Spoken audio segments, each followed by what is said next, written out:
بسم اللہ الرحمن الرحیم الحمد للہ رب العالمین والعاقبۃ للمتقین والصلاة والسلام علی سید الانبیاء والمرسلین وعلی آلہ وصحبہ اجمعین وبارک وسلم تسلیما کثیرا کثیرا اما بعد فاعوذ باللہ من الشیطان الرجیم بسم اللہ الرحمن الرحیم وَلَقَدْ كَرَّمْنَا بَنِي آدَمَ وَحَمَلْنَاهُمْ فِي الْبَرِّ وَالْبَحْرِ وَرَزَقْنَاهُمْ مِنَ الطَّيِّبَاتِ صدق اللہ العظیم وصدق رسولہ النبی الکریم۔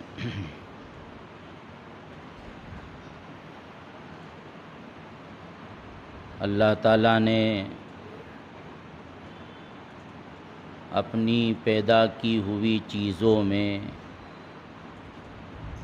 سب سے زیادہ عزت والا اور سب سے زیادہ احترام کے قابل، اکرام کے لائق انسان کو بنایا ہے۔ اسی لیے انسان اشرف المخلوقات کہلاتا ہے کہ اللہ کی جتنی بھی پیدا کی ہوئی چیزیں ہیں ان میں سب سے افضل انسان ہیں۔ حتیٰ کہ فرشتے جو اللہ تبارک و تعالیٰ کی مقدس مخلوق ہے اور جن کو اللہ تبارک و تعالیٰ کی بارگاہ میں حضوری کا شرف حاصل ہے، بعض اعتبار سے انسان ان فرشتوں سے بھی افضل ہے۔ اسی فضیلت کی بنیاد پر اللہ تبارک و تعالیٰ کو یہ گوارا نہیں ہے کہ انسان اپنے جیسے انسانوں کی یا اپنے سے کمتر کسی مخلوق کی غلامی کرے۔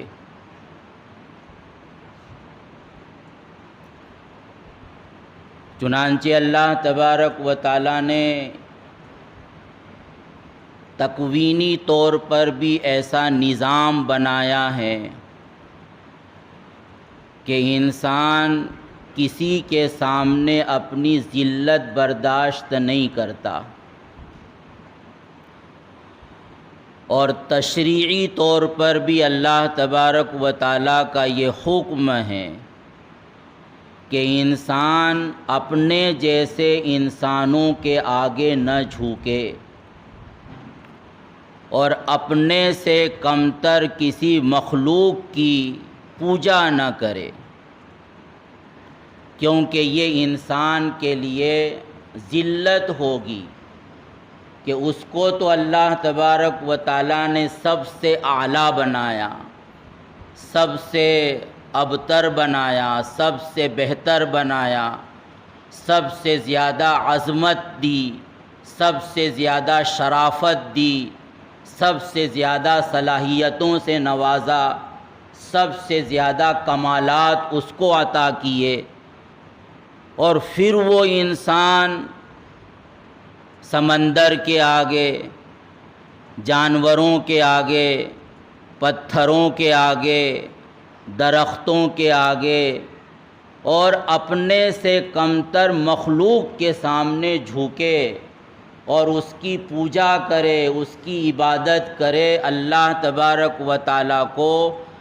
اپنے معزز انسان کے لیے یہ گوارا نہیں ہے، اور اپنے جیسے بندوں کے آگے بھی وہ جھکے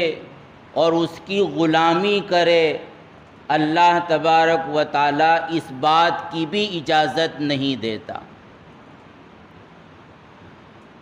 اور انسان کو اللہ تبارک و تعالیٰ نے فقط اور فقط اپنی غلامی کے لیے پیدا کیا، کیونکہ انسان سے بڑا کائنات میں اگر کوئی بھی نہیں ہے تو انسان کے لیے سب سے بڑی ذات اگر کوئی ہے تو وہ اللہ تبارک و تعالیٰ کی ذات، کیونکہ اللہ تعالیٰ اس کا خالق ہے، اللہ تعالیٰ اس کا مالک ہے، اللہ تعالیٰ اس کا رزاق ہے، اللہ تعالیٰ اس کا رب ہے، اللہ تعالیٰ اس کا محسن ہے، اللہ تعالیٰ اس کا منعم ہے۔ جو کچھ بھی ہے انسان کے پاس اور جس پوزیشن میں بھی انسان زندگی گزار رہا ہے اس کا کچھ بھی نہیں ہے، دیا ہوا سب کچھ اللہ تبارک و تعالیٰ کا ہے، حتیٰ کہ اس کا اپنا وجود بھی خود اپنا ذاتی نہیں ہے بلکہ اس کا وجود اللہ تبارک و تعالیٰ کے طفیل ہے، اور اس وجود کو باقی رکھنا یہ بھی خود انسان کے اپنے بس میں نہیں ہے، یہ باقی رہے گا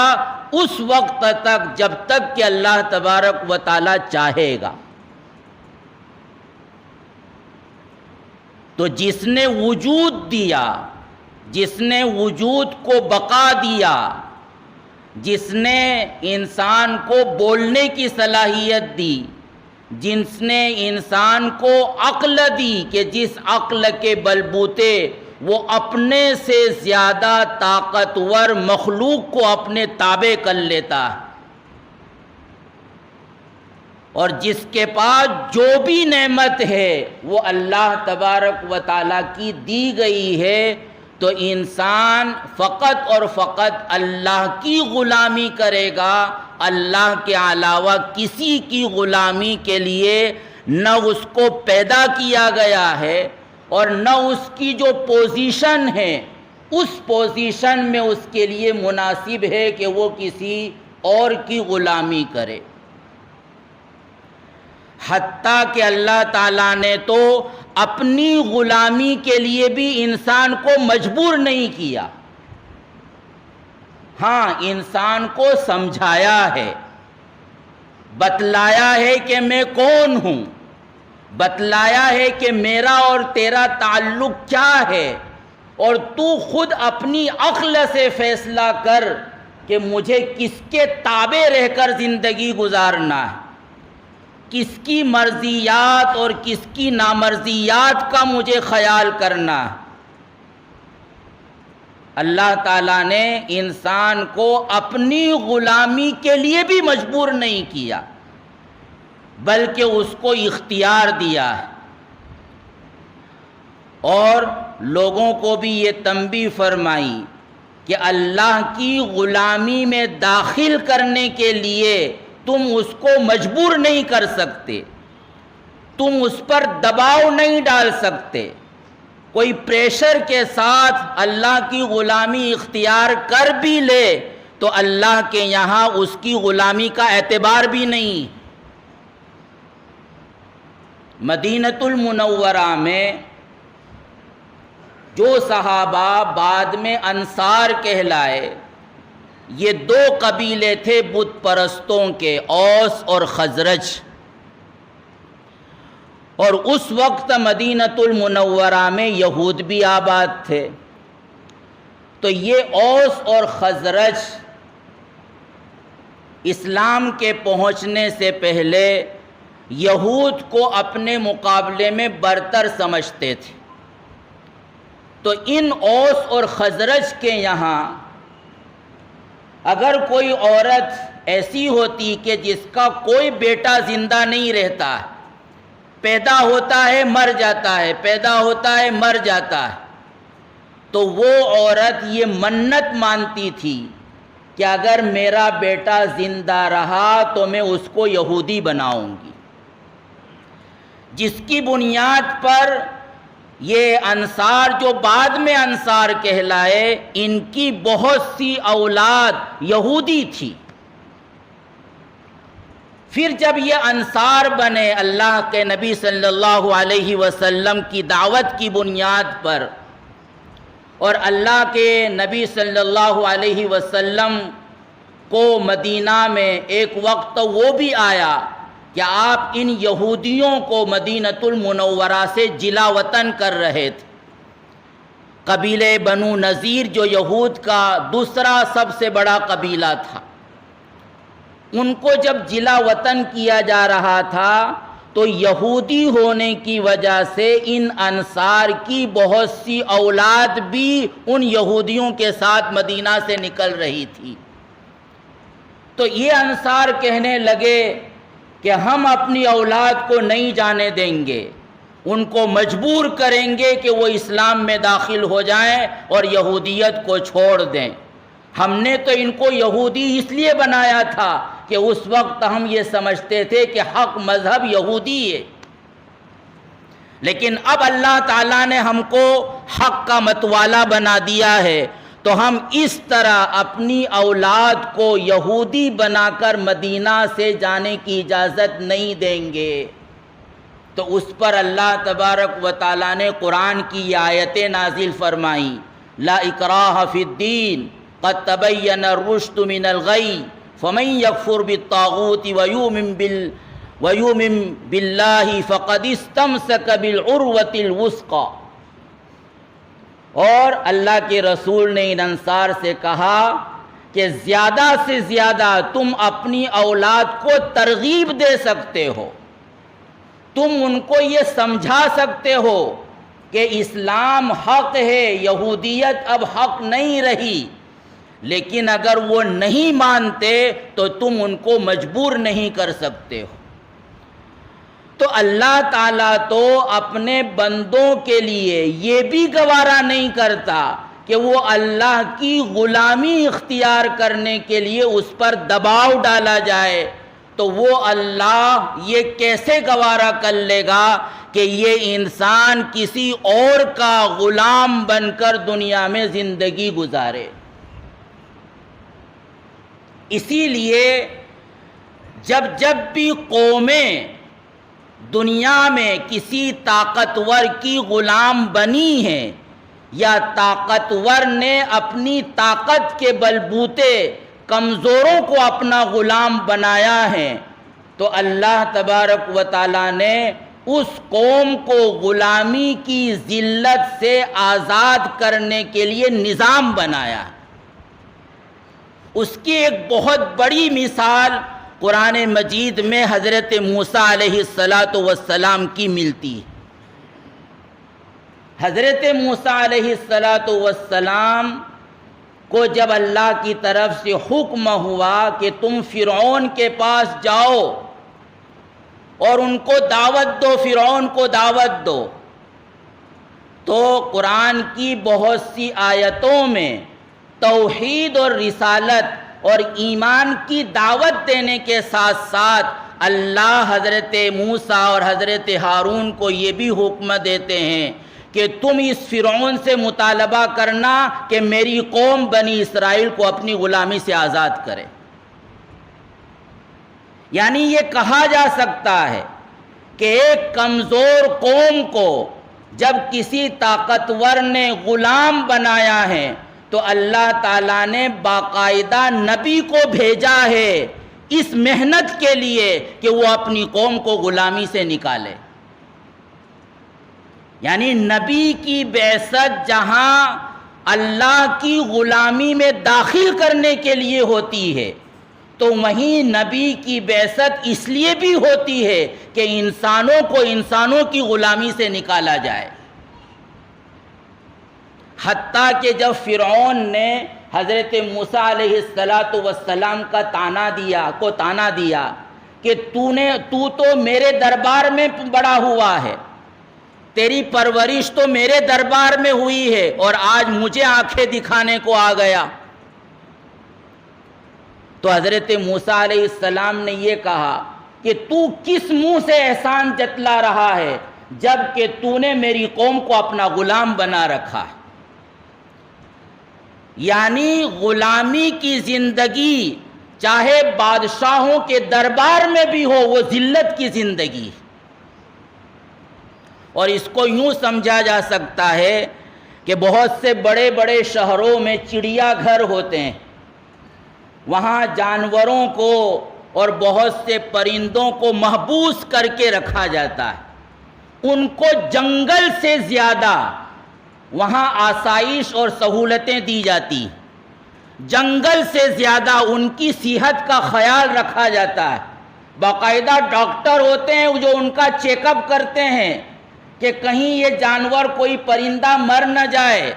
باقاعدہ ریسرچ اس پر ہوتی ہے کہ یہ کس موسم میں کیا کھاتے ہیں، ان کی محنت کے بغیر ان جانوروں کو پرندوں کو غذا ان کے مزاج کے موافق فراہم کی جاتی ہے، صبح شام فراہم کی جاتی ہے،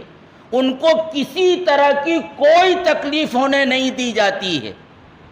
لیکن اللہ تعالیٰ اگر ان جانوروں کو زبان دے دے اور ان سے کوئی جا کر پوچھے کہ تم اتنی لطف کی زندگی گزار رہے ہو، اگر تم وہاں جنگلوں میں ہوتے تو تم کو صبح شام ایک ایک دانہ چگنے کے لیے فکر کرنا پڑتی، تم بیمار ہوتے مر جاتے تمہاری کوئی پرواہ کرنے والا نہیں ہوتا، تو بتاؤ تمہاری وہ جنگل کی زندگی اچھی ہے یا یہاں چڑیا گھر کی آرام اور عیش کی زندگی اچھی ہے؟ تو خدا کی قسم یہ جانور اور یہ پرندے اللہ ان کو اگر زبان دے، زبان تو ہے، اگر ہم کو سمجھنے کی صلاحیت دے تو وہ یہ کہیں گے کہ ہمیں چھوڑ دو، ہمیں نہیں چاہیے یہ آسائش کی زندگی، ہم جنگلوں میں آزادی کی زندگی گزارنے کو پسند کریں گے۔ یہی وجہ ہے کہ ان پرندوں کو اگر ذرہ برابر بھی موقع ملے تو پھر ایسے نکلتے ہیں کہ واپس ہاتھ نہیں آتے۔ تو ایک جانور بھی غلامی کو پسند نہیں کرتا ہے تو ایک مکرم اور معزز انسان کے لیے اللہ تبارک و تعالیٰ کیسے غلامی کو پسند کر سکتا ہے؟ باقاعدہ حضرت موسیٰ علیہ السلام کے مشن میں یہ بات داخل کی کہ تم کو ایمان کی دعوت تو دینا ہی ہے، لیکن ساتھ ہی تم کو اس بات کی بھی فکر کرنا ہے کہ تمہاری قوم یہ فرعون کی غلامی سے نکلے، تم کو قوم کو غلامی سے آزاد کرنے کی مشن چلانا ہے، تحریک چلانا ہے۔ تو یہ اسلام نے پہلے روز سے اس کی یہ باقاعدہ اس کی انسان کی فطرت میں یہ چیز رکھی، اور اسی بنیاد پر جب نبی کریم صلی اللہ علیہ وسلم کے صحابی ربعی ابن عامر رضی اللہ تعالیٰ عنہ فارس جو اس وقت کا ایران ہے وہاں تشریف لے گئے تھے، تو وہاں کا جو چیف جنرل تھا اس نے بلایا ان کو کہ تم کیوں آئے ہو ہمارے ملک میں، کیا ضرورت، تم کو کیا چاہیے ہم سے؟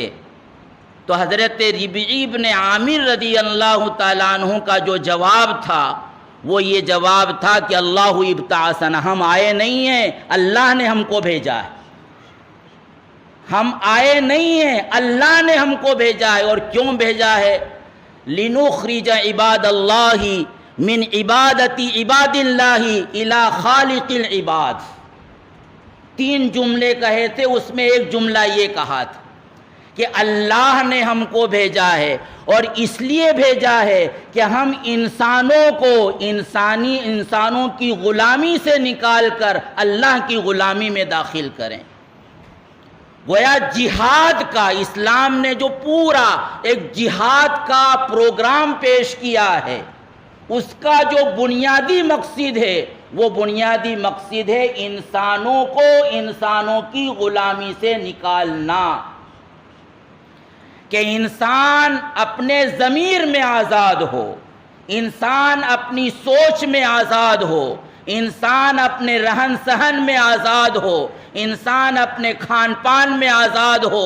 اپنے بولنے چالنے میں آزاد ہو، کسی طرح کا دباؤ انسان پر انسانوں کی طرف سے نہیں لگایا جا سکتا۔ یہ اسلام اس کی تعلیم دیتا ہے۔ ایک مرتبہ حضرت عمر رضی اللہ تعالیٰ عنہ کے دور میں عمرو ابن العاص رضی اللہ تعالیٰ عنہ مصر کے گورنر تھے. ان کے بیٹے نے وہاں کے غیر مسلم بچے کو مارا. اس بنیاد پر مارا کہ ان دونوں کے درمیان گھوڑے کی ریس ہوئی اور اس کا گھوڑا آگے نکل گیا. تو امیر المومنین حضرت عمرو ابن العاص کے بیٹے نے اس کو مارا، اور اس بنیاد پر مارا کہ میرا باپ تو گورنر ہے، مجھ سے کون انتقام لے گا. اس بچے کے باپ نے مدینۃ المنورہ آ کر حضرت عمر رضی اللہ تعالیٰ عنہ سے شکایت کی کہ آپ کے گورنر نے میرے بیٹے کو مارا ہے، اور بلا قصور مارا، اس کا کوئی قصور نہیں، گھوڑ کی ریس ہو رہی تھی، وہ آگے نکل گیا. اور مارا تھا صاحبزادگی کے الزام میں کہ میرا باپ تو گورنر ہے. حضرت عمر رضی اللہ تعالیٰ عنہ کو جب شکایت پہنچی تو حضرت عمر نے فوراً فرمان جاری کیا، حضرت عمرو ابن العاص کے نام کے اپنے بیٹے کو لے کر فوراً حاضر ہو جائیے مدینۃ المنورہ. جب مدینہ منورہ ان کی حاضری ہوئی تو اس قبطی غیر مسلم غلام کے ہاتھ میں حضرت عمر نے اپنا کوڑا دیا اور کہا کہ ہم انتقام لے لیں اس سے. وہ برابر مارتا رہا اس کو، دل کھول کر اس نے مار لیا، تھک گیا، اور پھر کوڑا رکھ دیا اور کہا کہ امیر المومنین میں نے مار لیا. حضرت عمر نے کہا کہ میں تجھے نہیں روکتا جب تک کہ تو اپنی بھڑاس نہ نکال لیتا، اور یہ کہا کہ اگر تو اس کے باپ کو بھی مارتا تو میں نہ روکتا، کیونکہ اس بیٹے نے باپ کی وجہ سے صاحبزادگی دکھلائی تھی، باپ پر اعتماد کرتے ہوئے اس کو مارا تھا. اور جو پھر تاریخی جو جملہ کہا تھا حضرت عمر نے وہ سنانا ہے کہ حضرت عمر نے اپنے گورنر عمرو ابن العاص رضی اللہ تعالیٰ عنہ سے کہا تھا کہ متا استعبدتم الناس ولدتہم امہاتہم احرارا، کہ تم نے لوگوں کو کب سے اپنا غلام بنا رکھا ہے، ان کی ماؤں نے تو ان کو آزاد پیدا کیا تھا. تو یہ ہے اسلام کا مزاج. یہ وہ اسلام کا مزاج ہے کہ جب ہمارے ملک غیر منقسم ہندوستان پر انگریزوں نے قبضہ کرنا چاہا تھا تو اس وقت سے سب سے پہلے مسلمانوں کے ذہن میں اپنے ملک کی آزادی کا خیال آیا تھا. لوگ ملک کی آزادی کی تاریخ بیان کرتے ہیں 1857 سے، حالانکہ ملک کی آزادی کی تاریخ کا آغاز پورے پہلے 100 سال پہلے سے ہوتا ہے. یعنی 1757 سے ملک کی تاریخ کی آزادی کا آغاز ہوتا ہے کہ سب سے پہلے بنگال کے نواب سراج الدولہ نے انگریزوں کے ساتھ جنگ کی تھی. اس کے بعد میسور کے حیدر علی اور ٹیپو سلطان نے جنگ کی، اور ٹیپو سلطان وہ بہادر آدمی تھا کہ انگریز کو یہ یقین تھا کہ جب تک یہ ٹیپو سلطان زندہ ہے وہاں تک ہم ہندوستان پر قبضہ کرنے کا خواب بھی نہیں دیکھ سکتے. ٹیپو سلطان کے رعب کا یہ عالم تھا کہ جب ٹیپو سلطان شہید ہوا ہے وہ اپنوں کی غداری کی وجہ سے، میر صادق جو اس کا وزیر تھا، انگریزوں نے اس کو خرید لیا، جس کے نتیجے میں ٹیپو سلطان کو شکست ہوئی. ٹیپو سلطان شہید ہو چکا تھا، لیکن انگریزوں کی اس کے مر جانے کے باوجود بھی اس کی لاش کے پاس جانے کی ہمت نہیں ہو رہی تھی. یہ اس کا رعب اور دبدبا تھا. اور جب کسی طرح اس کی لاش پر ایک انگریز پہنچا تو لاش پر پیر رکھ کر کہا تھا کہ اب تو ہندوستان ہمارا ہے، ہم کو کوئی نہیں روک سکتا. وہ طاقت تھی ٹیپو سلطان کی. اور ٹیپو سلطان کی یہ طاقت کیوں تھی؟ یہ فقط اس لیے نہیں کہ اس کی حکومت مضبوط تھی. ہم اس کی سیرت کو پڑھیں، وہ کتنا نیک اور پرہیزگار آدمی تھا. جب میسور شہر میں جامع مسجد تعمیر ہوئی تو مشورے سے یہ طے پایا کہ سب سے پہلی نماز کی امامت وہ کرے گا کہ بالغ ہونے کے بعد اس کی کوئی نماز قضا نہ ہوئی ہو۔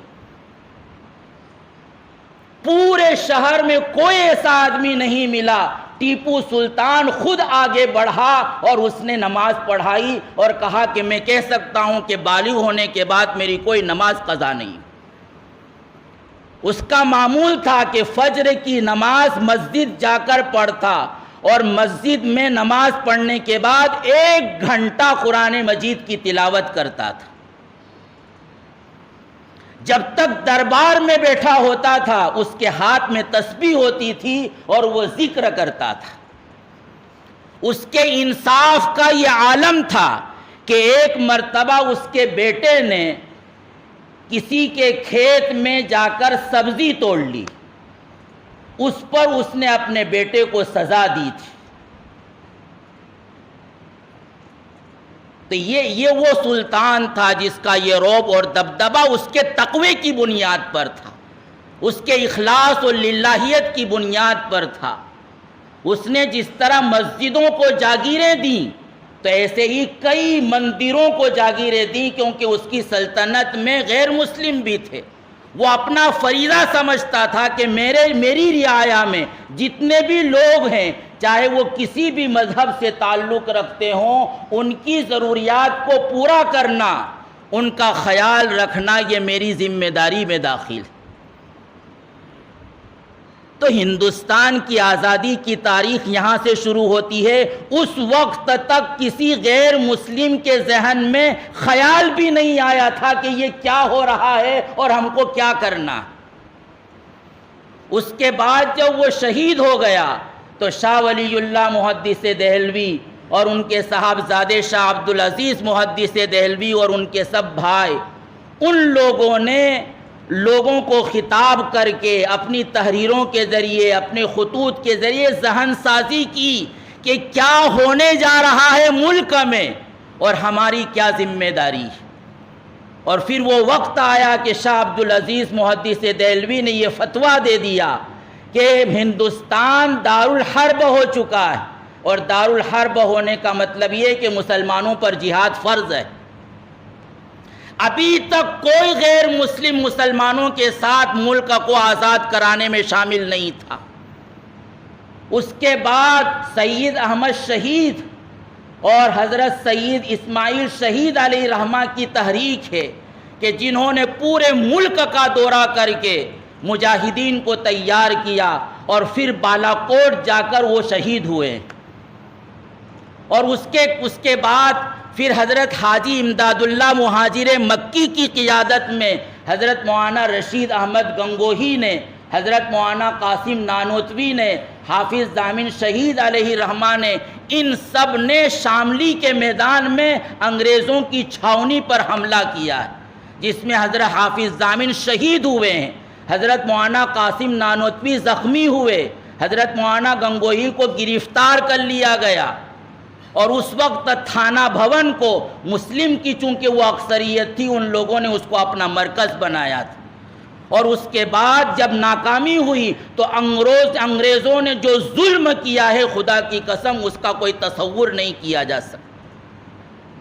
چند سالوں کے بعد جب ملکہ کی طرف سے معافی کا اعلان ہوا اور لوگ تھانہ بھون پہنچے ہیں تو اس وقت ابھی درختوں پر مسلمانوں کی نعش لٹکی ہوئی تھی۔ یہاں تک غیر مسلم اب تک مسلمانوں کے ساتھ جنگ آزادی میں شامل نہیں تھے۔ اس کے بعد جب دہلی میں ہلچل مچتی ہے تو پھر ایک مشترکہ قیادت تیار ہوتی ہے اور پھر یہ یہاں تک 1947 میں پھر ملک آزاد ہوتا ہے۔ تو یہ اسلامی تقاضے کی بنیاد پر اس کو آزاد کرایا گیا تھا۔ فقط یہ نہیں کہ غیر مسلم ہمارے باہر کے لوگ ہمارے ملک میں آ کر حکومت کر رہے ہیں۔ اللہ نے ملک نہیں بنائے، دنیا میں انسان آزاد ہے، جہاں بھی چاہ کر رہ سکتا ہے، جہاں بھی جا کر حکومت کر سکتا ہے، حکومت پر کرنے پر کوئی پابندی نہیں۔ تو محض باہر کے لوگ تھے اس لیے جنگ کی، ایسی بات نہیں ہے۔ نہیں، انگریزوں نے اپنا قانون نافذ کر کے اسلام پر پابندی عائد کر دی تھی، اسلام کی آزادی کو وہ چھین رہے تھے، تو اس کی بنیاد پر مسلمانوں نے اور سب سے زیادہ علماء نے اور مذہبی طبقے نے اس جنگ میں شرکت کی ہے اور ملک کو آزاد کرایا ہے۔ تو مقصد یہ ہے کہ ملک کی آزادی کا جو بنیادی مقصد وہ یہ ہے کہ ہم اپنے مذہب میں آزاد ہیں۔ اس لیے اگر آج ہمیں اپنے مذہب پر آزادی نہیں ہے تو پھر اس وقت کا جو تقاضا تھا آج بھی وہی تقاضا ہوگا۔ تو یہ اس طرح ملک کی آزادی کی مختصر تاریخ ہے۔ اللہ تعالی ہم سب کو توفیق عطا۔ ہم چونکہ اسکولوں میں پڑھتے ہیں، کالجز میں پڑھتے ہیں اور ہندی کی یا انگریزی کی کتابیں پڑھتے ہیں جس میں سب تاریخ کو مسخ کر کے پیش کیا گیا ہے۔ ضرورت ہے اس بات کی کہ ہمارا جوان کتابیں پڑھنے کی عادت ڈالے، وہ اپنی قوم کی تاریخ کو پڑھے، اپنے اسلاف کو پہچانے کہ وہ کون تھے ہمارے اسلاف۔ جو قوم اپنے ماضی سے کٹ جاتی ہے تو وہ قوم کبھی بھی کامیاب نہیں ہو سکتی۔ تو اس کی ضرورت ہے۔ اللہ تعالی ہم سب کو صحیح سمجھ عطا فرمائیں اور ملک کی جو آزادی ہے اس آزادی کو برقرار رکھنے کے لیے اس وقت جو ہماری ذمہ داری ہو سکتی ہے اس ذمہ داری کو ہمیں کما حقہ نبھانے کی توفیق عطا فرمائیں۔ آمین وآخر دعوانا الحمدللہ رب العالمین۔ جماعت خانے کے تعلق سے ایک بات عرض کریں۔ جماعت خانے کا تعمیری کام کئی سال ہوا، بالکل